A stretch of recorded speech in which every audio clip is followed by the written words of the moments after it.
Assalamualaikum, my name is Rashmi binti Azmi. So I will present about process loading and unloading for dry bulk cargo.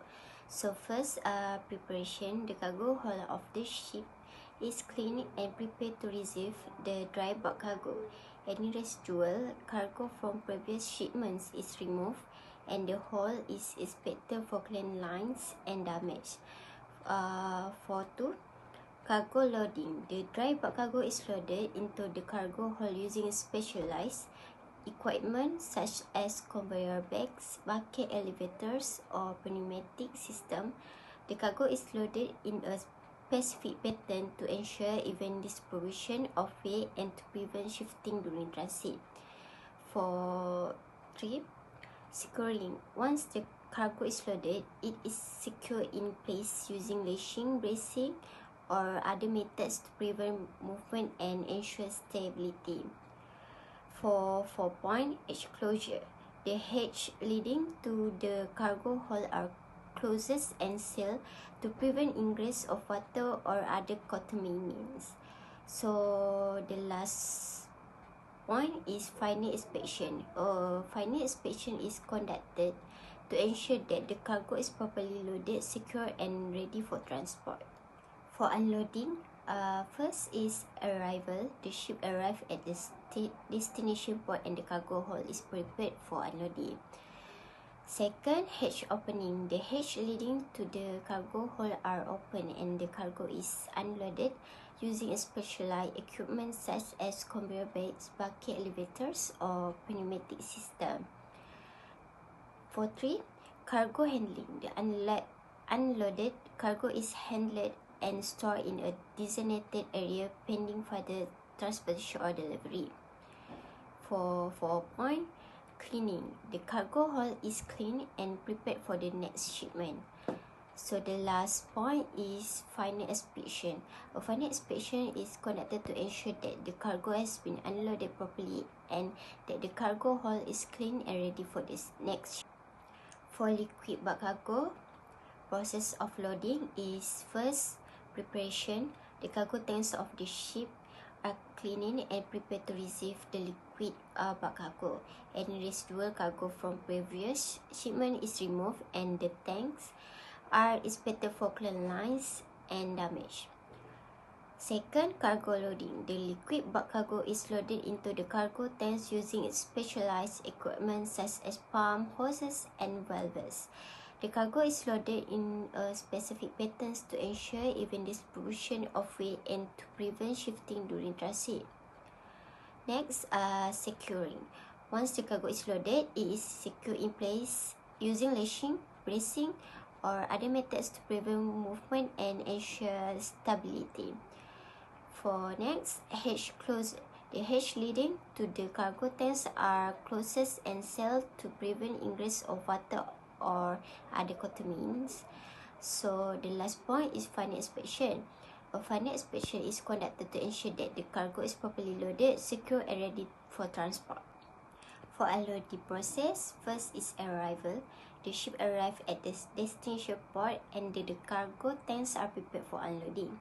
Second, hatch opening. The hatch leading to the cargo tanks are open and the cargo is unloaded using specialized equipment such as pump, hoses, and valves. Next, cargo handling. The unloaded cargo is handled and stored in a designated area pending further transportation or delivery. For 4 point, cleaning. The cargo tanks are cleaned and prepared for the next shipment. So the last point is final inspection. A final inspection is conducted to ensure that the cargo has been unloaded properly and that the cargo tank are clean and ready for the next shipment. Assalamualaikum and hi, my name is Norati binti Rosman. So I would like to explain about loading and unloading for gas bulk cargo. For loading, the actual loading process begins once all safety checks are completed and the tanks are prepared. Gas bulk cargo is transferred from the terminal storage tanks to the cargo tanks on the vessel using specialized loading arms or hoses. The flow rate and pressure are carefully controlled to prevent overfilling and ensure safe loading operations. First, about monitoring and control. Throughout the loading process, strict monitoring and control measures are in place to track the flow of cargo, monitor tank levels and pressures, and detect any potential safety hazards or operational issues. Second, about completion and documentation. Once the loading is complete, all connections between the vessel and terminal are safely disconnected, and the vessel is clear to depart. Detailed documentation of the loading operation, including cargo quantities, temperatures, and pressures, is prepared and exchanged between the vessel and terminal. Second part is unloading. The unloading process flows a similar sequence to loading, but in reverse. The vessel is connected to the terminal facilities, and the cargo is transferred from the vessel tanks to the terminal storage tanks. Again, strict safety and monitoring procedures are followed to ensure the safety and efficient transfer of the cargo. First, about post-operation checks. After unloading is complete, post-operation checks and inspection are carried out to ensure that all equipment and facilities are in good condition and that no leaks and spills have occurred during the operation. Second, about safety and environmental compliance. Throughout the entire loading and unloading process, strict adherence to safety and environmental regulation is essential to minimize the risks of incidents, protect personnel and the environment, and ensure the safe and efficient handling of gas bulk cargo. Atira Binti Yusuf. I will explain about advantage and disadvantage. Advantage. First, cost effective. Bulk cargo reduce packaging cost as goods are transported in large quantities without individual packaging. Second, time efficiency. Loading and unloading bulk cargo is quicker compared to individual packaging, leading to faster turnaround times. Third, suitable for large quantity. Bulk cargo is ideal for transporting large volumes of goods in a single shipment. 4. Less environmental impact. Bulk cargo can reduce overall waste and packaging materials, leading to a lower environmental impact. Disadvantage. First, lack of flexibility. Bulk cargo transportation is less flexible than container shipping as it requires specialist handling equipment and infrastructure. Second, higher risk of damage. Bulk cargo is more prone to damage during handling and transportation, especially if proper precautions are not taken. Third, handling challenge. Loading and unloading bulk cargo requires specific equipment and facility which may not be available at all ports or terminals. 4. High energy consumption. Because bulk carrier need to load a large amount of cargo, they need to consume a lot of fuel, resulting in high energy consumption. Okay, so I want to explain about documentation for bulk cargo. First, dry bulk cargo. For dry bulk cargo, we need bill of lading. It's an essential document confirming the receipt of goods and the carriage contract. Next, certificate of origin. It specifies the country where the goods were produced. And last, inspection certificates. It ensures the quality and condition of the cargo. Okay, so next we have liquid bulk cargo. For liquid bulk cargo, we need certificate of analysis. First, it provides detailed analysis of the chemical composition and properties of the liquid cargo. Next, charter party agreement. It is a contract between the ship owner and charterer detailing terms of transportation. And lastly, we need tanker safety data sheet. It contains information on properties, hazards, and handling procedures.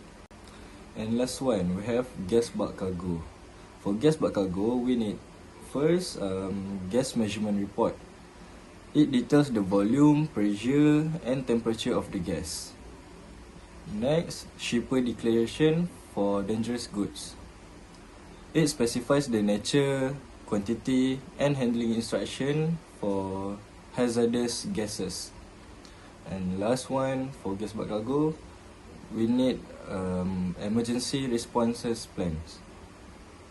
It outlines procedures for responding for emergencies involving the release or leakage of gases. Assalamualaikum and hi, my name is Nurhayati Binti Rosman. So I would like to explain about the material handling equipment for bulk cargo. The first thing is about dry bulk cargo. The equipment that using for dry bulk cargo is conveyors. Conveyors used to transport dry bulk materials such as grain, coal and minerals over long distance. Second, hoppers, containers used to store and dispense dry bulk materials into other equipment or transportation vehicles. Third is silos, store structures used for storing large quantities of dry bulk materials such as grains, cement or powders. The last one is a grab crane. It's a automatic material picking machine. It's a grabbing and unloading materials operated by the ship unloader, driver, and no need auxiliary personnel. The second one is material handling equipment for liquid bulk cargo. First is about pump and hoses used to transfer liquids from one container to another. Second, loading arms. These are used to load and unload liquids from tanker and ships. Number 3 is flow meters. These devices measure the flow rate of liquids during transfer to ensure accurate quantities are being handled. The last one is drum handling equipment for handling smaller quantities of liquid stored in drums or barrels. The last one is material handling equipment for gas cargo. Material handling equipment for gas bulk cargo typically includes specialized equipment designed to handle compressed or liquefied gases safely. First is ISO tank containers. These are designed for transporting and storing gases in bulk quantities. Second is gas cylinder handling equipment, including trolleys, racks, and lifting devices designed for handling gas cylinders safely. Hi, my name is Nur Akila binti Muhammad Asri. I will explain about element in bulk cargo. So the first point is packaging and handling. Proper packaging and handling are crucial to protect bulk cargo from damage, contamination, or loss during transportation. Depending on the cargo type, this may involve using specialized containers, pallet, or security methods to ensure stability and integrity. My second point is risk management. Identifying and mitigating potential risks associated with bulk cargo transportation is essential to minimize disruption and losses. This includes assessing risks related to theft, damage, weather condition, road hazards, and geopolitical factors, and implementing appropriate risk mitigation strategies. Third is transport mode. Selecting the appropriate transportation mode based on the nature of the cargo, distance, and urgency is vital. Common modes for bulk cargo include maritime, shipping, rail transport, trucking, and pipelines, each offering advantages and limitations depending on the circumstance. Last is cost efficiency. Managing transportation costs effectively is critical for maintaining profitability. This involves optimizing transportation routes, consolidating shipments, negotiating favorable freight rates, and implementing cost-saving measures without compromising service quality or safety.